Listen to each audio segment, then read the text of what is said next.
The world wasn't supposed to end this way, not with the scent of burning pine and the taste of blood in the air. One moment, Eliza Monroe was the preacher's daughter, promised to the most handsome man in Redemption Creek. The next, the world was fire and screaming. And then, him. He didn't just capture her, he broke her. The Lakota threw her over a horse like a sack of grain. She was upside down, the world a dizzying smear of red dust and hooves, when he mounted behind her. His voice was gravel. "Behave," he growled, and the dust of Redemption Creek was a fine, red powder that settled on everything, but it had never managed to settle on Eliza Monroe. At 19, she was a creature of contained fire, her auburn hair pinned up in a preacher's daughter bun that did nothing to hide the rebellious spark in her green eyes. She was promised to Caleb Thorne, a man who seemed carved from the same prairie granite as the surrounding bluffs. He was handsome, wealthy from a mysterious land deal, and the envy of every woman in the territory. That afternoon, she was arranging dried flowers in her father's small white church, the only two-story building in Redemption Creek besides the saloon. Caleb was due to arrive to speak with her father, Preacher Monroe, about the wedding banns. The air was still. Too still. The first sound wasn't a gunshot. It was a thrum. A low, vibrating hum that seemed to come from the earth itself. Then the screaming started at the far end of town, by the livery. Eliza's hands flew to her throat. Her father burst from his study, his face pale. "Eliza, lock the door! Bar it! Now!" "Father, what is it?" "Do as I say, child." But the door was already splintering. It wasn't a raid, not in the way the dime novels wrote about. It was fast, brutal, and terrifyingly precise. A single tall Lakota warrior, his face painted in stark lines of black and white, filled the doorway. He was not a boy. He was a man, hard and lean, with eyes that seemed to burn with a cold, ancient fire. He ignored her father, who was holding a Bible aloft as if it were a shield. The warrior's eyes scanned the room, passed over Eliza, and then snapped back, locking on to her. A flicker of something. Confusion? No, confirmation. "No!" Preacher Monroe cried, stepping in front of her. "Take me. Take our food, our horses, but not my daughter." The warrior moved with the speed of a striking snake. He didn't use his weapon. The butt of his rifle simply met the preacher's temple with a sickening crack. Her father crumpled like a marionette with its strings cut. "Father!" Eliza shrieked, dropping to her knees. A hard hand gripped her arm, yanking her up. She was strong, prairie strong, and she fought. She kicked, she bit, she clawed. It made no difference. He was an immovable object. He dragged her from the church, out into the nightmare that had consumed the street. 2 other buildings were burning. Men were shouting. He didn't slow. He half dragged, half carried her to his horse, a pinto mare that stood steady amidst the chaos. He was alone. This wasn't a war party. This was an abduction. With an effortless, insulting display of strength, he grabbed her by the waist and the calf and threw her. Eliza's world inverted. She landed stomach down across the saddle, the hard leather and the horse's warm, sweaty back, knocking the wind from her. She was upside down, her hair tumbling from its pins, the red dust a choking fog just inches from her face. She heard him mount behind her, felt the horse dip with his weight. A powerful arm snaked around her waist, pinning her like a captured bird.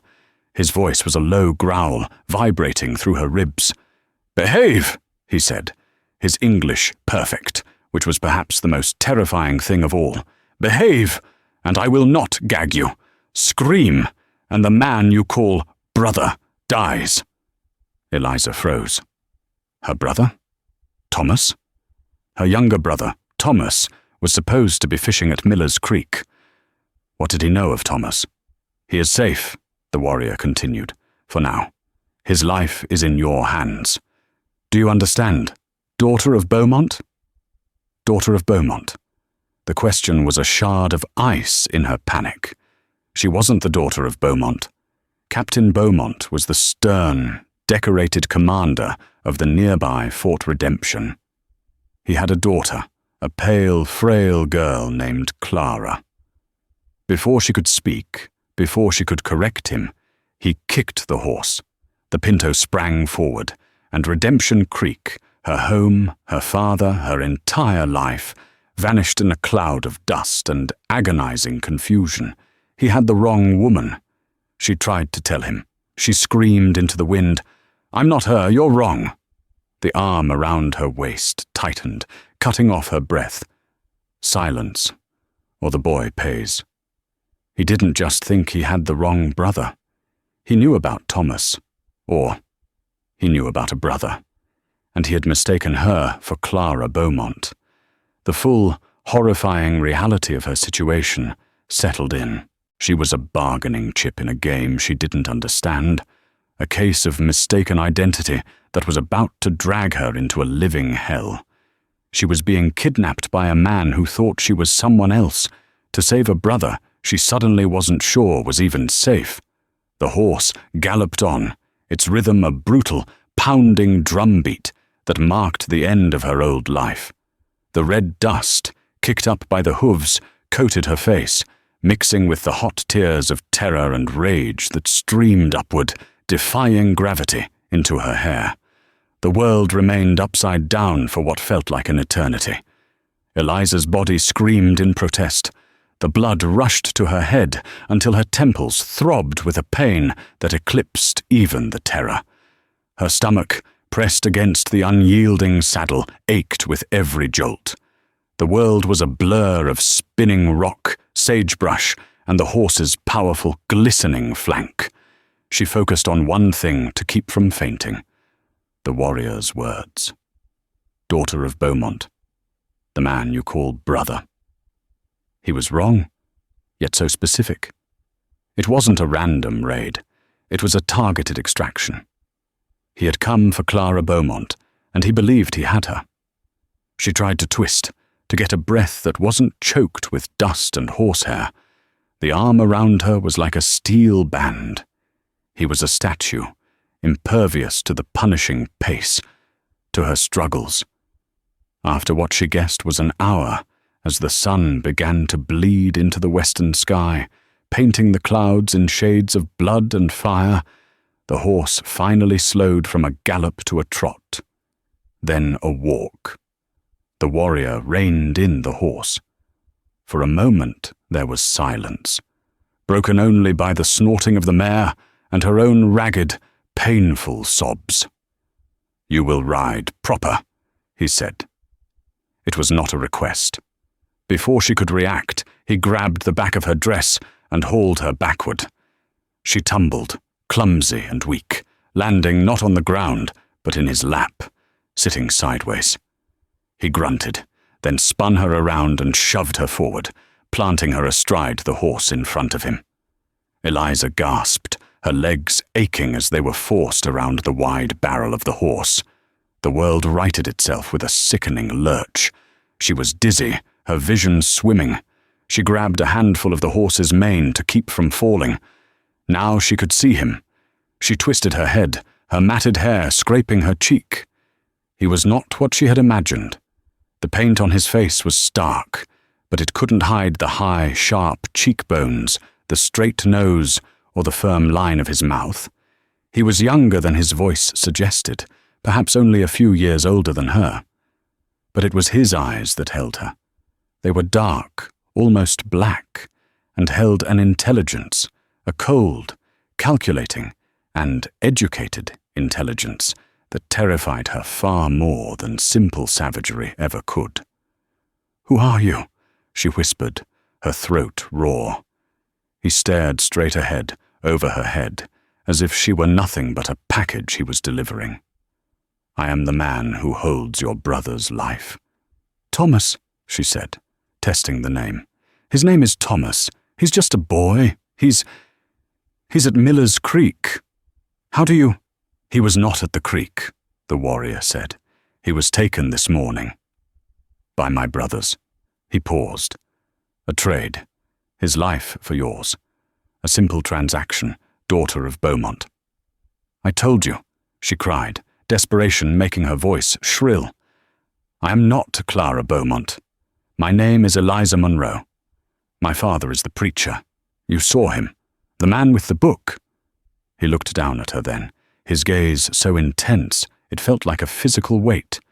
"A preacher? Your captain hides behind a black coat and a holy book. He is more of a coward than I thought." "No, you don't understand. Captain Beaumont is the captain. My father is Preacher Munro. You have the wrong woman." He simply stared, his expression unreadable. He seemed to be considering her words. For a heart-stopping second, she thought he believed her. She saw a flicker of doubt in those dark eyes. Then he reached past her, grabbing a leather canteen from the saddle. He yanked the stopper with his teeth, drank deeply, and then, without a word, offered it to her. She stared at the canteen, then at his face. Her thirst was a raging fire. She hadn't had a drink since midday. She snatched it from him, her hand shaking, and drank, the water metallic and lukewarm, but the most wonderful thing she had ever tasted. When she was finished, she handed it back. "You lie," he said, his voice flat. "I'm not lying." "You lie to protect him," the warrior said. "You think if I believe you are a lowly preacher's daughter, I will let you go. But I know who you are. I saw the man at the trading post, the one who fawns over you, Caleb Thorne." Eliza's blood ran cold. You know Caleb?" "I know of him," the warrior said, a dark note entering his voice. "He meets often with Silas Vane. He makes arrangements. He told Vane that he was to marry the captain's daughter. He pointed you out. You, the one in the white church. He sealed your fate, daughter of Beaumont." Eliza's mind simply refused to process the information. Caleb, her Caleb, talking to Silas Vane, a man even her father called a creature of shadow, a man rumored to trade guns to renegades and whiskey to anyone. And Caleb had pointed her out. "No," she whispered. That's a lie. He loves me." "He loves your father's power," the warrior said, kicking the horse back into a jarring trot. "And I will use that love to get what I want." The world was not just upside down, it had been shattered. Caleb, her fiancé, had apparently identified her Eliza, as the captain's daughter to a man like a Silas Vane. Why? Was it a mistake, a simple, tragic error, or was it something far, far more sinister? The warrior did not speak again for hours. As dusk turned to a cold, star-pricked night, he finally stopped in a deep ravine, shielded from the wind. He dismounted, then pulled her roughly from the horse. Her legs, unused to riding astride, buckled beneath her. She collapsed onto the cold sand. He ignored her. He built no fire. He simply pulled a strip of dried meat from a pouch and began to chew. Eliza watched him, a silhouette against the cliffs. "What is your name?" she asked, her voice small. He paused, his jaw working. He looked at her, and for a moment the moonlight caught the sharp planes of his face. "My people call me Stone," he said, his voice softer now, almost weary. "And you are my prisoner. That is all we need to know." The next 2 days were a blur of agonizing travel. Stone, the name suited him, as he was as hard and unyielding as the granite bluffs they navigated, pushed the horse, and himself, to the limit. He allowed Eliza only brief rests, just enough water to keep her from collapsing, and scraps of the same tough, smoky jerky he ate. He bound her hands at night, a thick leather cord that bit into her wrists. He slept sitting, his back against a rock, rifle across his knees.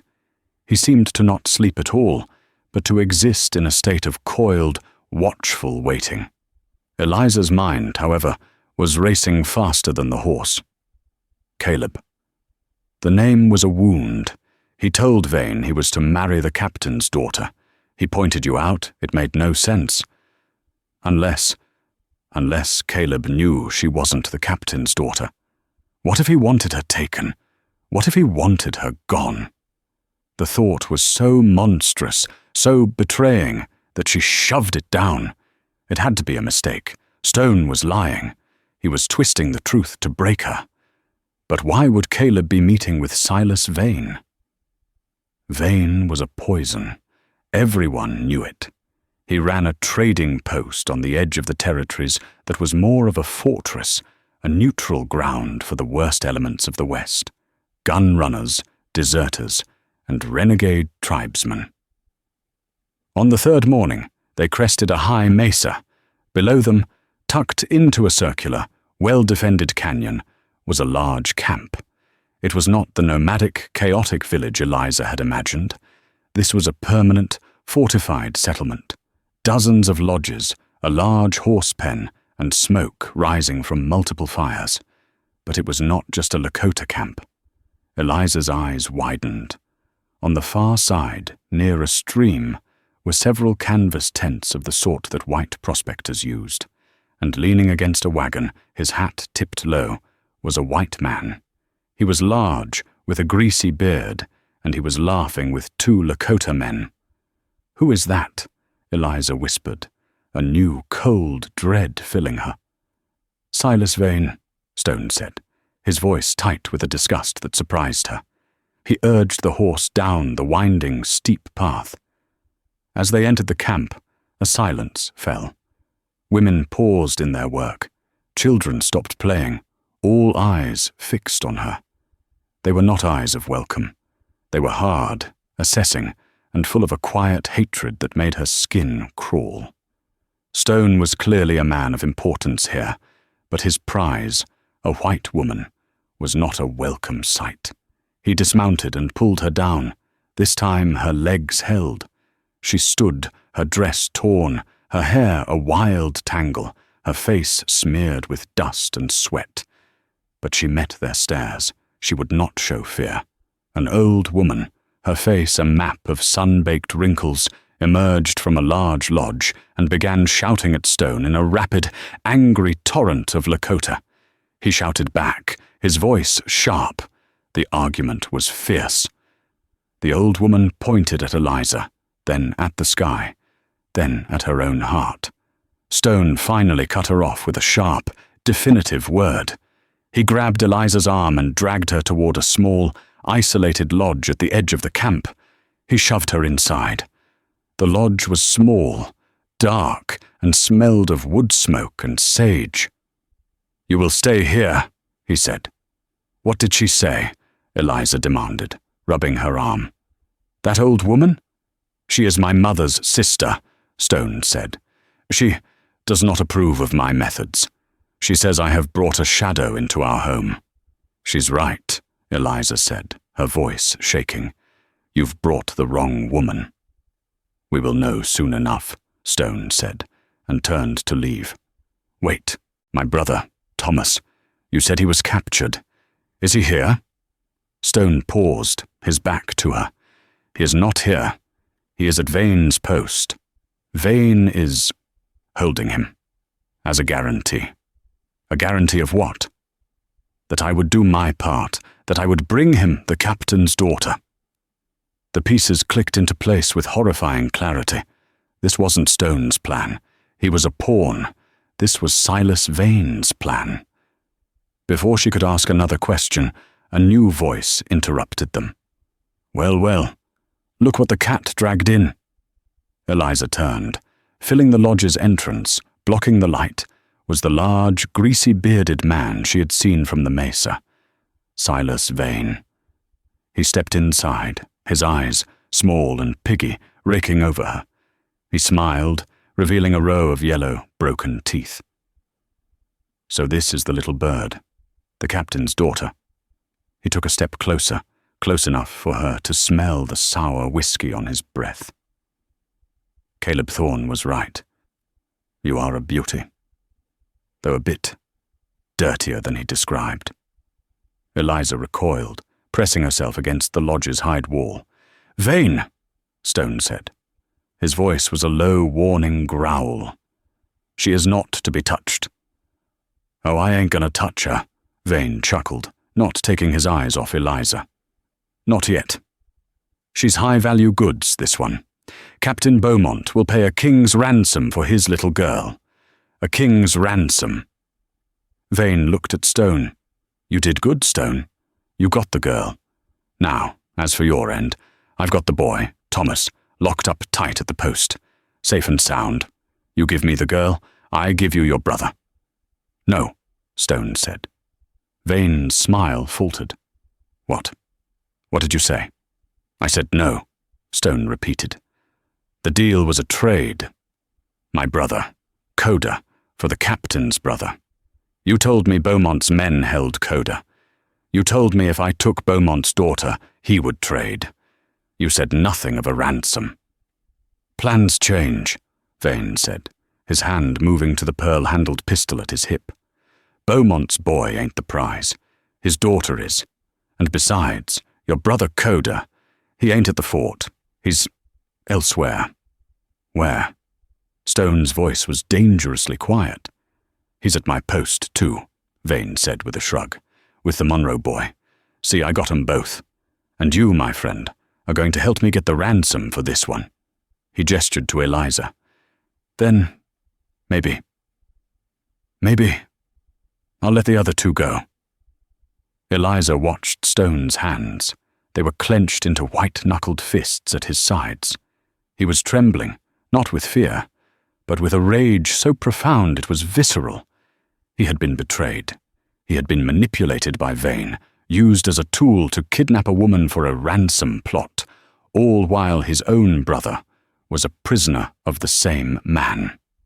And in that moment, Eliza understood two things. First, Silas Vane was the true devil in this story, and second, Stone, her savage captor, was the only person in this entire gods-forsaken camp who might possibly be able to save her. The air in the small lodge was so thick with tension, it was hard to breathe. Stone and Vane were locked in a standoff, two predators circling each other. Vane had the smile of a card sharp who knew he held the winning hand. Stone had the look of a wolf caught in a trap. Eliza knew she had to do something. Vane thought she was Clara Beaumont. Stone thought she was Clara Beaumont. Her entire slender chance of survival depended on breaking that illusion. "He's lying to you, Stone," Eliza said, her voice clear and strong, cutting through the standoff. Both men looked at her, surprised she had spoken. "You shut your mouth, girlie," Vane snarled. "Why would Caleb Thorne, my fiancé, tell you I was the captain's daughter?" she asked, her eyes locked on Vane.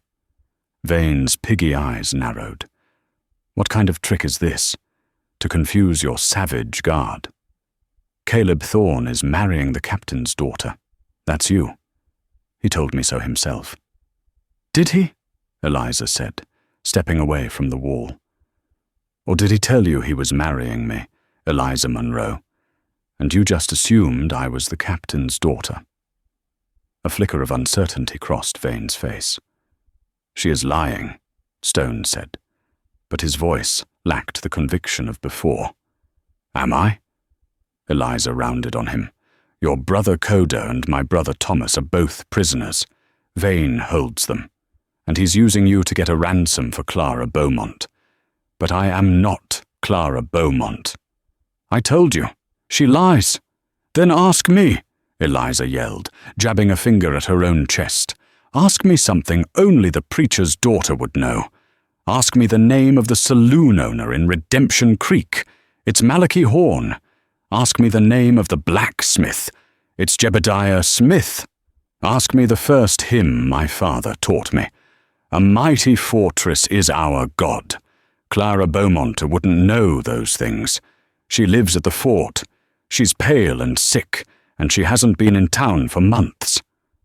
The silence that followed was absolute. Vane's face was a mask of dawning, horrified comprehension. He looked at Stone. You idiotic! You grabbed the wrong one?" Stone's expression was terrifying.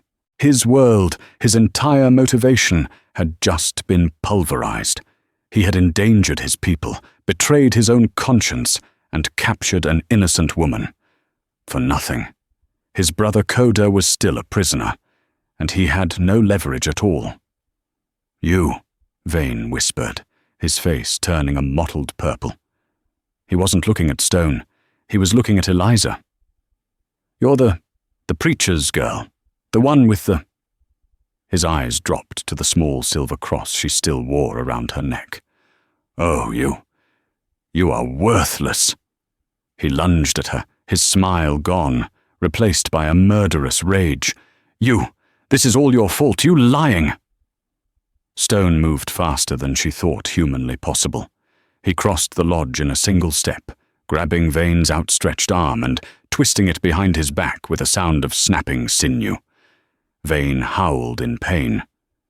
Stone shoved Vane's face into the hard-packed dirt floor of the lodge. "She is not the one who lied," Stone hissed, his voice lethal. He pressed his knee into Vane's back. "You did. You used my brother's name. You used my people's grief. You used me. Get off me!" Vane choked, spitting dirt. "You need me. I'm the only one who knows where they are." "Where?" Stone demanded, twisting the arm. Vane shrieked. "The old silver mine, the Devil's Touch mine, up in the high pass. They're there, both of them, Coda and the kid." "Who else is there?" Stone asked. Just my men. A few guards. Let me go. We can still make a deal." Stone looked at Eliza. His face was a wreck of emotions, shame, rage, and a cold, dawning resolve. He had been played by everyone, by Vane, by Caleb Thorne. "Caleb," Eliza said, the final horrible piece falling into place. "Caleb, he didn't make a mistake. He knew." Stone looked at her. "What?" "Caleb Thorne," Eliza said, the words tasting like ash. "He pointed you to me. He told Vane I was the captain's daughter. He knew Vane would send your people. He wanted me taken. He wanted me out of the way." "Why?" Stone asked, his knee still planted on Vane's back. "The church land," Eliza whispered. "My father's land. It has the only year-round spring in the valley. Caleb has been trying to buy it for months. My father refused. He said it was God's land.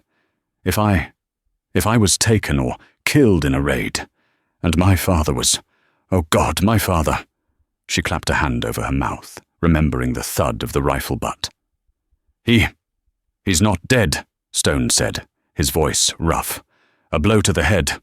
He was alive when I left." Eliza sagged in relief, tears welling.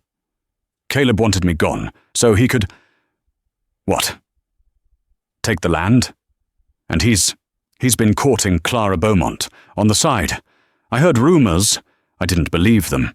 He was playing everyone. He wanted my father's land and the captain's money." "So," Stone said, his voice dangerously soft, "your fiancé? He used me. He used Vane. He used my brother's capture as an opportunity. He pointed me, like a loaded gun, at your door." The full, intricate and evil tapestry of the plot was laid bare. Caleb Thorne was the spider at the center.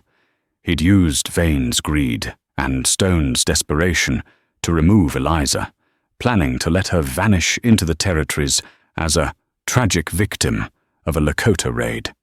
He would then be free to console himself with the captain's daughter and seize the preacher's valuable land. You're all dead," Vane gurgled from the floor. "Caleb's men, they're on their way. He's not leaving this to chance. He's coming to negotiate the release of the captain's daughter. and to silence me, and you." Stone looked at Eliza. The animosity, the captor-captive dynamic, was gone.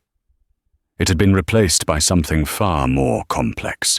They were the two survivors of a shipwreck, clinging to the same piece of driftwood, and the sharks were circling. "He's right," Stone said to her. "Vane's men are here. Caleb's men are coming. This camp is not safe for you, and I have a brother to save." He pulled Vane up, grabbing the man's own pistol from his holster.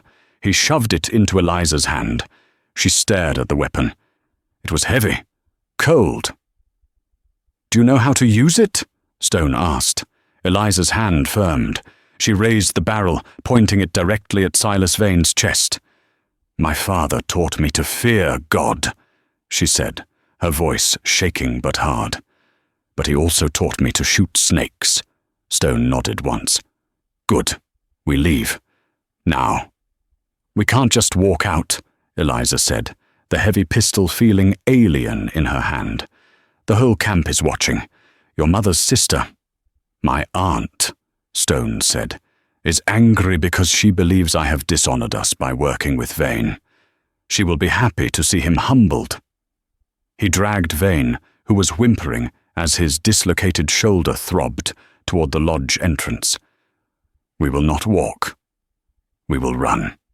"And Caleb?" Eliza asked, her mind racing. "He's coming here? He'll just kill everyone." "Thorn," Vane spat, his face pale with pain. "He's not a fool. He's not coming with an army. He's coming with his lieutenant, a man named Arthur Bishop, a hired gun with a silver-plated Colt. They're coming to meet me, to pay me off and make sure the savage who took the girl is silenced." "He's coming to kill Stone," Eliza realized, "and you. And to rescue you, sweetheart," Vane sneered, "only to have you die tragically of your wounds on the ride home. He can't have you telling tales." The pure, cold-blooded evil of it all settled on Eliza. Caleb wasn't just greedy. He was a monster. Stone peeked through the lodge flap. 2 of Vane's men are at the wagon. The rest of the camp is watching them. They are afraid. They know Vane is a poison. "So what is the plan?" Eliza asked. "You," Stone said, looking at Vane, "are going to walk us to our horses." He tore a strip of hide from a nearby blanket and brutally gagged Vane, muffling his groans. "You will smile. You will act as if we are all old friends. If you so much as flinch, Eliza will put a bullet in your kidney." He turned to Eliza. "Can you do it?" Eliza looked at the man who had bought and sold her, who held her brother captive, who had partnered with the man who betrayed her. She pressed the cold muzzle of the pistol into the small of Vane's back. "He flinches, he dies." Stone nodded, a flicker of grim respect in his eyes. "My aunt's lodge is near the horse pen. We go there first. Why? She has my rifle, and she has supplies." Stone shoved Vane out into the bright, unforgiving sunlight. The camp fell silent. Vane's 2 men, a pair of rough-looking types in trail-worn clothes, saw them and started to walk over. "Easy, boys." Vane's voice was a muffled, cheerful-sounding grunt from behind the gag. He waved with his good arm. The 2 men slowed, confused. Stone kept the pressure on Vane's injured arm, his face a mask of calm. Eliza walked behind Vane, the pistol hidden in the folds of her torn dress, but the muzzle pressed firmly against his spine. They walked past the central fire, past the staring women and children. Eliza could feel dozens of eyes on her. It was the longest walk of her life. When they reached the large lodge of Stone's aunt, the old woman was waiting. She stood in the entryway, her arms crossed. Her dark, wrinkled eyes assessed the scene. Stone, Eliza, and the whimpering, gagged Silas Vane. Stone spoke to her in Lakota, his voice low and fast. He pointed at Vane, then at Eliza, then at the sky. The old woman's expression didn't change. But then she looked at Eliza. She really looked at her, and Eliza, holding a pistol to a man's back, met her gaze. She didn't look away. A slow, grim smile spread across the old woman's face. She spat on the ground at Vane's feet. Then she turned, went into her lodge, and returned a moment later. She shoved a Winchester rifle into Stone's hands, along with a heavy saddlebag that clinked. "She says," Stone translated, his eyes on the two guards, who were now getting suspicious, "that the white man's poison is potent, but the wrath of a betrayed woman is worse. She also says, you have the eyes of a hawk, do not miss." The two guards shouted, "Hey, Vane, what's going on? Is that—" "Now," Stone said. He shoved Vane to the ground, raised his rifle, and fired, not at the men, but at the dirt at their feet. The bullet kicked up a spray of dust. "Get the horses," he yelled at Eliza. Eliza didn't hesitate. She ran to the pinto mare, still saddled.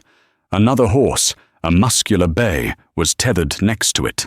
Vane's men were unholstering their weapons, firing wildly. The camp erupted into chaos. Lakota warriors, seeing Vane's men fire, grabbed their own weapons, not sure who the enemy was. Eliza scrambled onto the pinto. Stone, in one fluid motion, mounted the bay, hauling the bound Silas Vane up and slinging him over the saddle, just as he had done to Eliza. "Ride," Stone bellowed. "Follow me, and stay low." Eliza kicked the pinto, her heart hammering against her ribs. She was a preacher's daughter, and she had just been an accomplice in an armed escape. Bullets whined past her head. She saw Vane's two men fall, not by Stone's hand, but by two Lakota warriors who had emerged from a nearby lodge, finally choosing a side. Stone led her at a full gallop up a narrow, hidden path out of the canyon. They rode hard for an hour, pushing the horses until they were lathered, before Stone finally pulled up in a grove of cottonwoods. He dumped Vane onto the ground. The man was unconscious, his face ashen. "He will live," Stone said, checking the man's pulse. "We need him. To trade for my brother. And yours." "The Devil's Tooch mine," Eliza said, breathless. "Where is it?" 2 days' ride from here, in the high pass. It is a bad place, owned by a company Vane controls. He uses lost men, deserters, kidnapped boys, prisoners. He forces them to work the silver vein." Eliza felt sick.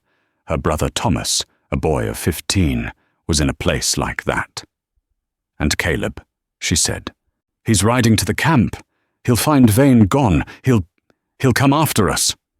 "Let him come," Stone said, his face dark. He was checking the rifle his aunt had given him. "He knows the camp. He knows the mine. He will go to the mine. It is the only place left." "So what do we do? We're two people, against Vane's guards. And Caleb, and Arthur Bishop." "We are too," Stone agreed. "And they are many. But they are greedy. And they are fighting for silver. He looked at her, his dark eyes meeting hers, "are fighting for our brothers. We have the better reason. It will have to be enough." He took the canteen from the saddlebag his aunt had packed and offered it to her. It was the same gesture as before on that first terrible day. This time, when Eliza took it, her hand was steady. "We need a plan," she said, her voice firm. "They'll be expecting an attack. They won't be expecting a preacher's daughter." Stone looked at her, a strange new light in his eyes. "No, I do not think they will." The Devil's Tooch mine was a scar on the face of the mountain, a cluster of ramshackle buildings, a rickety headframe, and a slag heap that spilled down the canyon like a black, dead river. The place stank of sulfur, stale sweat, and despair. Stone and Eliza had watched it from a high ridge for hours, Vane tied to a tree a mile back, under the watchful eye of the sun. Stone had used a small spyglass to survey the camp. "I see 6 guards," he said, his voice a low murmur. "1 on the headframe, 2 at the entrance of the bunkhouse, 2 playing cards by the stream, and one by the canyon mouth, the sentry." "And Arthur Bishop?" Eliza asked, her mouth dry. "No sign of a man with a silver pistol, or Thorn." "They're not here yet," Eliza said. "That's good." "It is our only chance," Stone agreed. He collapsed the spyglass. "We must get our brothers before they arrive. When Thorn arrives, he will either take control or clean house. Either way, the prisoners will be the first to die." "So how do we get in?" Stone pointed. "The stream. It runs from a spring under the bunkhouse. It is how they get water. The culvert will be small, but a boy, or a small woman, could fit." Eliza looked at him. "You want me to go in there?" "I am too broad," he said, not unkindly, "and I am the wrong color. The guards will see me. But you, Vane described you as a beauty. Use it. The guards by the stream. They are lazy. Distract them. Get to the culvert. I will take the sentry at the canyon mouth. Once you are inside, find the prisoners. They will be locked in the assay office. That is the only building strong enough. Give me a signal." "A signal? What signal?" "You are a preacher's daughter," Stone said, a ghost of a smile touching his lips. "Sing. Sing. A hymn. A mighty fortress. Sing it loud. When I hear it, I will take the guard on the head frame. The rest, we will face together." Eliza's heart felt like it would beat out of her chest. This was insane. This was a plan from a dime novel. But she looked at Stone's face, his calm, resolved expression, and she nodded. "A mighty fortress. Loud. I can do that. Do not fail, Eliza Munro. I don't intend to." She left the pistol with him. A gun would be a liability. She fixed her hair, or what was left of it, pulling the matted strands from her face. She tore a strip from her petticoat and washed her face in the small spring where they'd hidden the horses. She looked, she thought, less like a captive and more like a woman who had been through hell. She made her way down the slope, stumbling, as if by accident, into the open. The 2 guards at the stream, a burly man with a red beard and a younger, scrawny one, saw her. They scrambled to their feet, grabbing their rifles. "Hold it! Hold it right there, ma'am!" Redbeard yelled. Eliza put her hands up. "Please!" she cried, letting her voice break. "Please help me. I got lost. My horse. It threw me. I've been walking for days. Is this Redemption Creek?" The 2 men looked at each other, their suspicion warring with their surprise. A beautiful, disheveled woman had just walked out of the wilderness. "No, ma'am," the young one said, lowering his rifle. "This is the Devil's Touch mine. You're a long way from home." "Oh, thank God," Eliza said, taking a few more steps toward them. "A mine? You have water? I'm so thirsty. Please." She put every ounce of her preacher's daughter training into the performance. She was the damsel in distress. Redbeard, his eyes narrowing, was not buying it. But the young one, he was practically tripping over his own feet to get to his canteen. "Here, Mum, here. My name's Billy. You look awful tired." "Oh, Billy," Eliza said, taking the canteen and letting her fingers brush his. "You are a lifesaver." She drank, then, accidentally, spilled some down the front of her dress. She gasped, dabbing at the cloth. "Oh, I'm so clumsy." Billy was mesmerized. Redbeard was not. "Where'd you come from, lady?" Redbeard growled. "Ain't no lost on this mountain." I was with a wagon train," Eliza lied, thinking fast. "We were attacked by Indians. I ran. As she spoke, she was backing up, step by step, toward the side of the bunkhouse, where the stream disappeared into the dark, stone culvert. "You stay right there," Redbeard said, raising his rifle. "I'm going to call the boss." "No, wait!"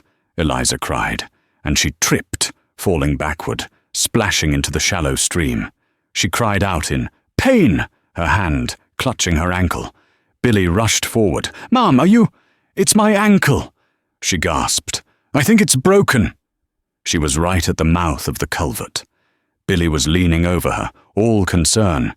Redbeard was still 10 yards away, his rifle up, but his attention now on her injury. "Help me," she whispered to Billy. "Please, just help me into the shade." She pointed at the dark opening of the culvert. I don't know, Mum. Please, Billy, the sun." It was all the time she needed. She saw Redbeard start to walk toward them, his face a mask of suspicion. Now or never, Eliza thought. She grabbed a rock from the stream bed. "Please, Billy," she whispered. "Closer." He leaned in, and Eliza, daughter of the preacher, slammed the rock against the side of his head.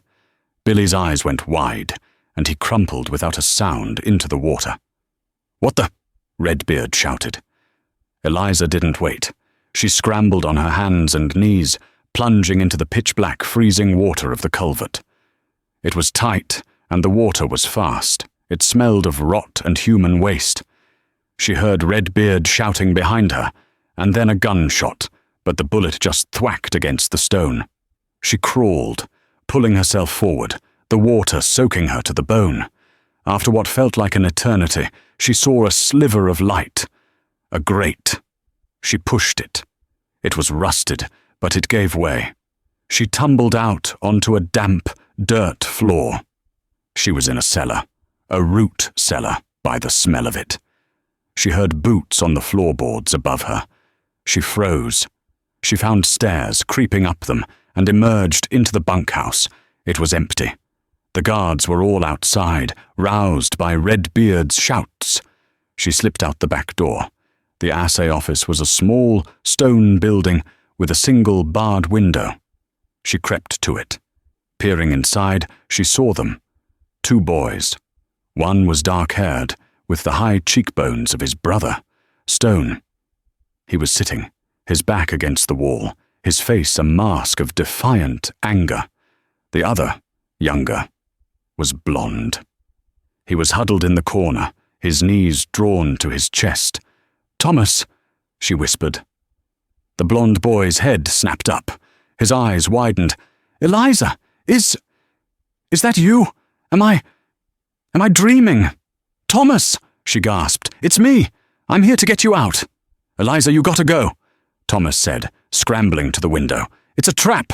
Caleb, he's coming." "I know," Eliza said. "Coda?" she asked, looking at the other boy. He just nodded, his dark eyes assessing her. "I am here with your brother, Stone." Coda's expression changed from defiance to a burning, desperate hope. "We have to get you out," Eliza said. "The door?" "Locked. Thick," Coda said, his voice a low rasp. "Key is with Redbeard." Eliza looked around. The guards were fanning out, searching for her. Redbeard was pointing at the culvert, shouting. The guard on the headframe was leaning over, watching. It was time. Eliza stood. She took a deep breath. She had not sung in her father's church for a week, but the words came. She put her hands on the bars of the window, faced the chaotic yard, and sang. Her voice, clear and strong, a soprano trained to carry to the back row, cut through the high, thin mountain air. "A mighty fortress is our God, a bulwark never failing." Every man in the yard froze. They looked around, confused. Our helper, he, amid the flood, of mortal ills prevailing. A rifle shot cracked from the high ridge. The guard on the headframe clutched his chest and toppled, a long, silent fall into the slag heap. "Stone," Eliza sang louder. "For still our ancient foe, doth seek to work us woe. The sentry at the canyon mouth. Stone hadn't gotten him. Then, from the mouth of the canyon, came an answering shot. The guard by the stream, Redbeard, spun around, a hole appearing in his chest. Eliza looked. It wasn't Stone. Riding into the canyon, his uniform blue, his face like thunder, was Captain Beaumont. And behind him, a dozen blue-coated cavalrymen. And riding beside him, his face a mask of pale, sweating terror, was Caleb Thorne.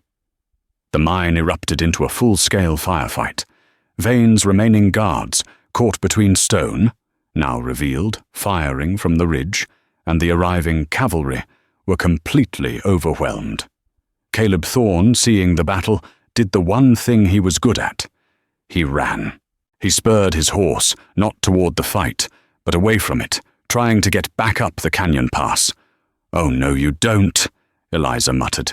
"Thomas, Coda, back away from the door," she yelled. She saw Redbeard, the man Stone had thought he'd hit, crawling. He was wounded, but he was alive, and he was pulling the keys from his belt. The cavalry! They hadn't shot him. "Captain!" Eliza screamed. "The key! The prisoners!" Beaumont, a born commander, saw her. He barked an order. 2 soldiers dismounted, grabbed the keys from the groaning Redbeard, and ran to the assay office. The lock scraped. The door burst open. Thomas flew out, crashing into Eliza, sobbing. "Eliza, I thought he'd killed you." Coda emerged second, slower, his eyes scanning the battlefield. He saw Stone, now standing on the ridge, his rifle lowered. Coda raised a hand. Stone raised his in return. "Thomas," Eliza said, holding her brother's face. "Are you hurt?" "No, just scared. Vane's men. They said I was leverage." "It's over," she said. "It's almost over." She looked up. Caleb was almost to the mouth of the canyon. "Captain Beaumont!" Eliza shouted, pointing. "He's the one. Caleb Thorne. He's the man who did this. He set it all up." Beaumont's face, already grim, darkened. "Thorne!" he bellowed. "Halt!" Caleb just rode harder. A single shot rang out. Not from the cavalry, not from Stone. Caleb's horse screamed and went down. Caleb flew from the saddle, rolling in the dust. Standing over him, his silver-plated colt smoking, was his own man, Arthur Bishop. "Well now," Bishop said, his voice a calm, southern drawl. He walked over to the whimpering Caleb. "Looks like your payday just got complicated. You told me this was a simple rescue.